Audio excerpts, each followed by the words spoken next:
Bismillahirrahmanirrahim. İnnel hamdelellahi nahmeduhu ve nestaînuhu ve nestağfiruh. Ve na'ûzu billahi min şurûri enfusina ve min seyyiâti a'mâlina. Men yehdihillahu felâ mudille lehu ve men yudlil felâ hâdiye lehu.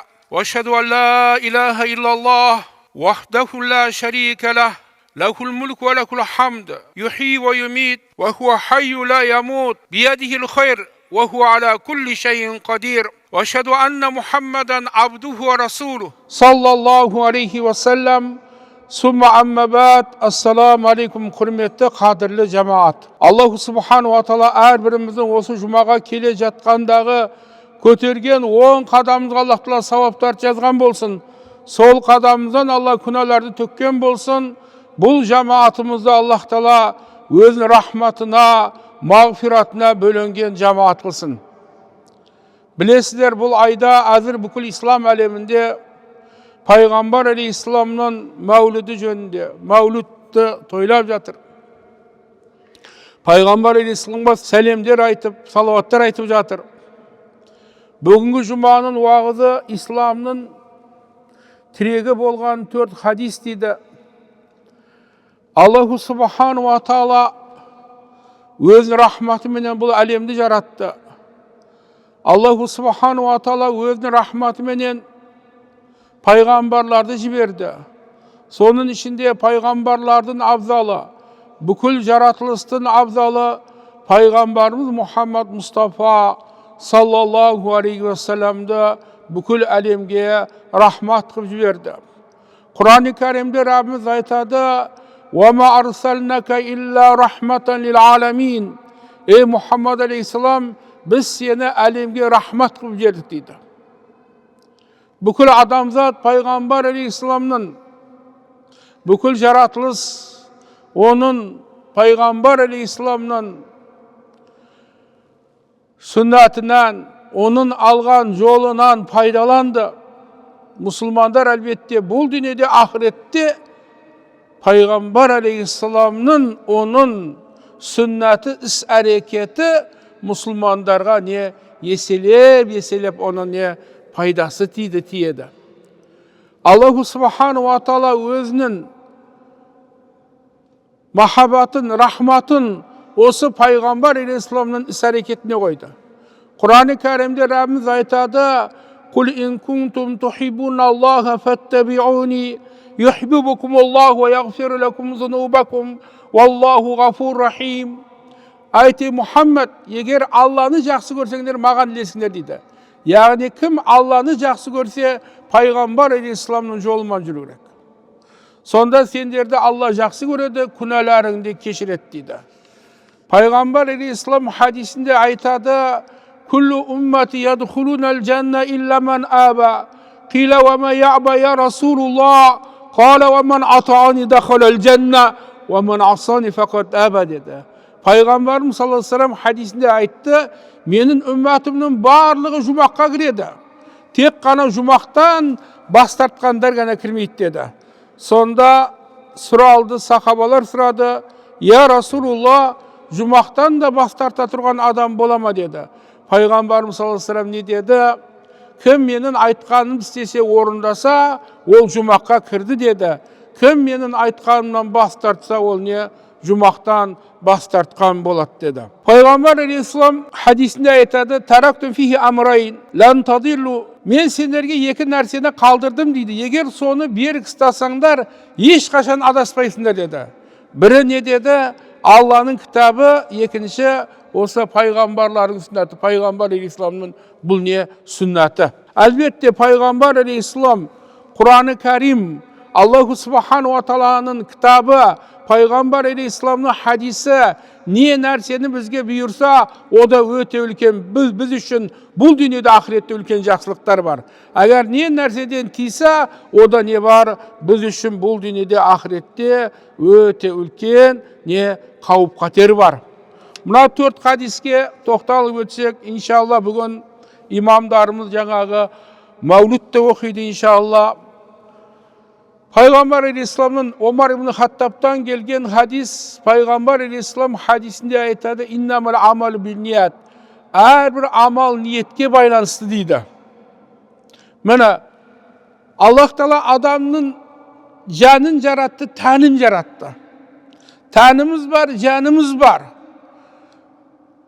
Adamın tanı közge körüngen nersemen kanagatlamadı. Al adamın canı közge körünmegen nersemen yığıladı. O lezzet aladı. Şariat bu adamın canını de tanıdı da ne ol şariatın köptegen buyruğu adamın canını da tanıdı da baylanıştı. Her bir amal niyetke baylanıştı. Amal eğer sırtkı amal var, ol da neyimiz, namazımız. Namazın және de işki amal var, ol niyet. Niyet olmasa namaz olmaydı. Orazada da niyet barız, қажылықта da niyet barız, köptegen kulçulukta ne ol? Niyet barız. Şın мәнінде amallar niyetke baylanıştı. Және расында her bir adamga niyet yetkеніне тиісті дейді. Сондықтан кім Allah мен onun елшісі үшін қоныс аударса, онда ол Allah мен onun еншісі үшін қоныс аударған болады жаңағы. Хижратта айтып жатыр. Ал енді кім bir dünyege жету үшін, bir әйелге үйлену үшін хижрат қылған болса, оның хижраты неге хижрат қылса соған байланысты дейді. Сондықтан құрметті ағалар, бабамыз айтады, қазақ бабамыз ниетің тура болсын дейді. Ниет. Амал қабыл болу үшін өзі 4 нәрсе. Бірінші ілім, екінші ниет, үшінші амал, төртінші ол не ол? Ихлас. Таң ертең тұрдыңыздар, таң намазына мешітке барам дедіңіздер. Ниет. Келіп 2 ракат сүннат, 2 ракат парызға ниет қыластыру ниет. Амал сол шариғатқа сай болады. Құран мен сүннатқа сай. Қираат, руку, сәжда. Енді осыны Құдай үшін орындау бұл не болады? Бұл не болады? Ихлас болады. Сондықтан амалдар ниетке байланысты. Екінші хадисте пайғамбар саллаллаху алейхи ва саллям айтады, бұл иннал халал бейн, халал да харам да анық болды. Оның арасында күмәнді істер бар. Оны көп адамдар білмейді. Кім күмәнді істен ұзақ болса, оның діні, оның абыройы не таза болады. Кім күмәнге түссе, ол харамға түсіп болады дейді. Сондықтан мына күмәнді істен мұсылман адам шубхалы нәрселерден не болады? Өте мұсылман адам не ұзақ болу керек. Оның мысалы мынау бір қорықтың жанында қой бағып жүрген адам сияқты. Оның қойы оған түсіп кетуі мүмкін жаңағы. Тиым салынған егістікке. Сол сияқты әрбір патшаның қорығы бар. Аллаху субхану ва тааланың қорығы ол не дейді? Харам қылған нәрселері. Алланың харам қылған нәрсесінен мұсылман адам не ұзақ болу керек. Хадистің жалғасында әла инна фил жасадил мудға, адамның денесінде бір жұдырықта ет бар дейді. Егер ол ет түзелсе, бүкіл адамның денесі түзеледі. Егер бұзылса, бүкіл адамның денесі бұзылады. Біліңдер, ол не дейді? Ол жүрек дейді. Мына тәнімізді дәрет алып, ғұсыл қылып, киім, таза киім киіп, әтірді, исті суды сеуіп келіп отырмыз. Аллаху субхану ва таала тәнімізді қалай тазаласа, жанымызды да Аллах Тағала солай тазаласын. Жүректегі бүкіл көре алмаушылық, тәкаппарлық, дүние қоңыздық, о нәрсенің бәрінен жүрегімізде таза болу керек. Үшінші хадисте, Абу Хурайрадан келген хадисте Аллаху субхану ва таала Я Юханнас, Құран-ы Кәрімде Аллах Тағала пайғамбарларға не нәрсені бұйырса, Аллаху субхану ва таала мұсылмандарға соны бұйырды. Аллах Тағала ол ұлы зат, тек қана жақсылықты не қылады? Қабыл қылады. Біздің ішуіміз, жеуіміз, тамағымыз барлығы не болу керек? Таза болу керек. Өмірде негізі осы 5 нәрсе. Бірінші, кәсібіміз адал болу керек. Күмәнді кәсіптерден ұзақ болу. Екінші, ішіп жеуіміз адал болу керек. Таза. Үшінші, төсегіміз адал болу керек. Төртінші, осы қоғамға, Ömür sürüp жатырық, alhamdulillah. Еліміз, жұртымыз аман. Құдай үшін осы елге бір жақсылықты істеу керек, қалдыру керек. Жақсылықты. Не бір жақсылық? Пайғамбар исламның сүннатында мешіт, медресе, мектеп, жол турлайсыз ба, ағаш егесіз ба, ілім үйреніп, ілім үйретесіз ба, қандай ілім болсын? Дүние ілім болсын, ақырет ілім болсын. Құдай үшін үйрету.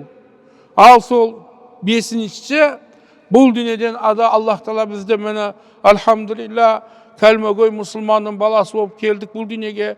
Шайтаннан қарсы тұрып, Аллаға, Расулға деген махаббатымыз зияда болып, бұл дүниеден иншалла иманнан өтсек болды. Сонда Аллах Тағала бізге барлығын береді. Мұна енді төртінші хадис, min husnul islamil mar'i, адамның исламдағы жақсы ұстанымының белгісі, оның өзіне қатысы жоқ істен бас тарту. Болмаған нәрсемен не қылмауымыз керек екен, құрметті ағаларым, бауырларым, шұғылданбау керек болмаған нәрсе. Өз адамда төрт нәрсе, адамның төрт нәрсесі түгел болса, оны адамдар жаман десе де ол жақсы адам. Оның төртеуі біреуі кем болса, оны адамдар жақсы десе де ол не жаман болып қалады. Құдай сақтасын. Біріншісіне ала тұрған руханиятың не болу керек? Құран, сүннат, бабаларымызды мынау жақсы өсиет кітаптары. Екіншісіне оның отбасы оған жанашу керек. Отбасы оны жақсы көру керек. Отбасыңызды жақсылап тәрбиелесеңіз, сізді жақсы көреді. Үшінші, сіздің достарыңыз болу керек. Сіз үшін ішкен асын жерге қоятын. Дос жақсы болу үшін өзіміз жақсы болуымыз керек. Досқа өтірік айтпау керек, оған қиянат қылмау керек, көркем мінез болу керек. Досыңды көрсет, кім екеніңді айтайын дейді ғой. Мына төртінші нәрсе не ол? Төртінші ол адам бос уақытты не нәрсеменен өткізеді. Осы бос уақытты да жақсы нәрсемен өткізген болса, ол адам иншалла ол не демек, ол не жақсы адам. Әлбетте пайғамбар исламның хадисі бұл енді төрттік жөнінде өте көп. Бабам қазақта төртеуі түгел болса төбедегі келеді дейді. Төрт періште, төрт кітап, Таурат, Забур, Инжил, Құран, төрт періште, Жабраил, Микаил, Исрафил, Азраил, төрт халифа, Абу Бакр, Омар, Усман, Али, төрт амал, Ахлу сүнна вал жамаатын сүйенгені Құран, сүннат, ижма, қияс, дәреттегі төрт парыз, бетті жуу, қолды шынтақпан қосып, басқа масық тарту, аяқты жуу, таямдағы төрт парыз, осы сияқты төрт өте көп. Жақсы адам болуымыз үшін иншалла адамда төрт қасиет болу керек дейді. Жүрегі жұмсақ болу керек, тілі не болу керек? Тілі тәтті болу керек дейді. Жүзі жарқын болу керек дейді. Табассум вачхи ахихи садақа. Досыңның жүзіне күле қарауың ол не ол? Садақа. Төртінші не дейді? Қолың ашық болу керек. Адамдар да осы төрт жігіттің айналасына жиналады. Біреу ақылды болады, оның ақылдылығы үшін, біреу ілімді болады, оның ілімділігі үшін, екінші біреу батыры болады, ақиқатты айтады, оның батырлығы үшін, төртінші ол жомарт болады, оның жомарттығы үшін. Аллаху субхану ва таала Құран-ы Кәрімде айтқандай, пайғамбар Мұхаммад алейхиссалам көрсеткендей, бұл өмірді өткізуімізді Аллах Тағала нәсіп етсін, ислам дініне қуат берсін, мұсылмандарға бірлік берсін. Мынау кең байтақ жерімізге Аллаху субхану ва таала ла илаха илlallah Мұхаммад расулаллах деген қара көздерді толтырсын. Халқымыздың, еліміздің қаны төгілмесін, еңбек қылып, құлшылық қылып, тері төгіліп, оның рахатын бұл дүниеде, ахиретте көрсін. Ассаламу алейкум ва рахматуллахи ва баракатух.